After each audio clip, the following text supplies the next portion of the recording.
प्रत्येक प्राणी अभी जो आप देख रहे हैं ये सब जन्म लिए हुए हैं और अपने जीवन को व्यतीत कर रहे हैं। महत्व तो इसका नहीं है कि आपने कितने वर्ष की उम्र पाई, महत्व तो इसका है आपने वो ज़िंदगी कैसे बिताई। आपने ज़िंदगी यदि मात्र धन कमाने में विषयों में कमाई है तो समझो वह व्यर्थ चली गई, और वही ज़िंदगी धर्म ध्यान करते हुए आत्म कल्याण बिताई है तो यह ज़िंदगी आपकी सार्थक हो गई। उम्र का हिसाब मात्र दिनों से नहीं गिना जाता, कर्मों से गिना जाता है। कुछ लोगों की 1000-100 दिनों की ज़िंदगी कुछ काम नहीं कर पाती, 100 वर्ष की ज़िंदगी कोई काम नहीं कर पाती, किसी की 10 दिन की ज़िंदगी बहुत बड़ा काम कर लिया करती है।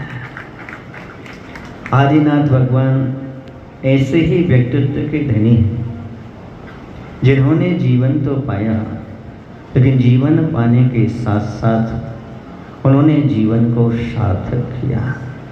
उन्होंने अपने जीवन को संयम से संजोया। उन्होंने अपने जीवन के एक एक क्षण का उपयोग किया। जो व्यक्ति ये जानता है कि मनुष्य पर्याय हमें प्राप्त हुई है, इसे व्यर्थ नहीं गंवाना है, वही क्षण क्षण का सदुपयोग किया करता है। आप लोग जीवन तो पाते हैं, जीवन तो प्राप्त किए हैं, पर आपने कभी आकलन किया कि हमारे क्षण कैसे व्यतीत हो रहे हैं। ऐसा तो नहीं कि जैसी ज़िंदगी पाई थी वैसे चली जाएगी। इस बात पर एक मुझे दृष्टांत याद आ रहा है। एक व्यक्ति था, उसने एक घोड़ी को चोरी किया। जब घोड़ी को चोरी करके लाया तो वह बाजार में बेच रहा था, और जब बेच रहा था तो किसी व्यक्ति ने मूल्य रखा, इतने मूल्य में दे दो। उसके मुख से शब्द निकला, क्या चोरी ही है जो मैं ऐसे ही दे दूं? ये तो मैंने मेहनत के पैसों से घोड़ी खरीदी है। वहीं एक व्यक्ति खड़ा हुआ था, वही भी चोर था।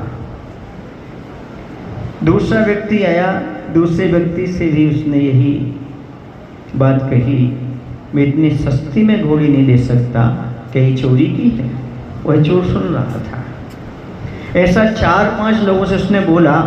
उस चोर को विश्वास हो गया, निश्चित ये घोड़ी चोरी की है, क्योंकि इसके मुख से बार बार निकल रहा है कि ये कहीं, और चोर चोर को अच्छी तरह से जानते हैं, आप भी समझते हैं, चोर चोर मौसेरे भाई हुआ करते हैं। वह समझ गया। उसने क्या किया, उसने कहा भाई ये घोड़ी आप कितने की देना चाहते हो? बोले मैं इतने की देना चाहता हूँ। मैंने बोली मैं इससे ज़्यादा मैं लूँगा, लेकिन एक बार एक काम करो, हमें थोड़ी घोड़ी इसको चला कर देख लेने दो। बड़ा चालाक था वो। चोर तो चोर ही होते हैं, चालाक ही होते हैं, नहीं तो चोर कैसे? उसने घोड़ी को, उसने कहा ठीक है भाई चला कर देख लो।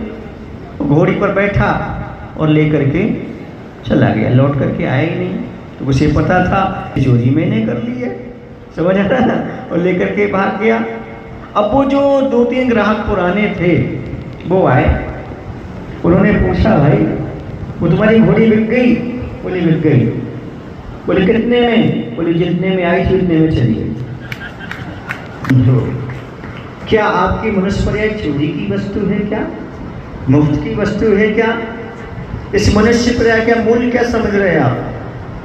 कि जैसे जो व्यक्ति इस मनुष्य पर्याय में संयम को धारण करता है, समझो वह इस मनुष्य पर्याय का सही मूल्य आकलन कर लेता है, सही मूल्य वसूल कर लेता है, सही मूल्य जानता है। मनुष्य पर्याय की सबसे बड़ी विशेषता यदि कोई है तो संयम को धारण करना है, तप को धारण करना है, जो आज के दिन आदिनाथ भगवान ने उस तपस्या को स्वीकार किया था।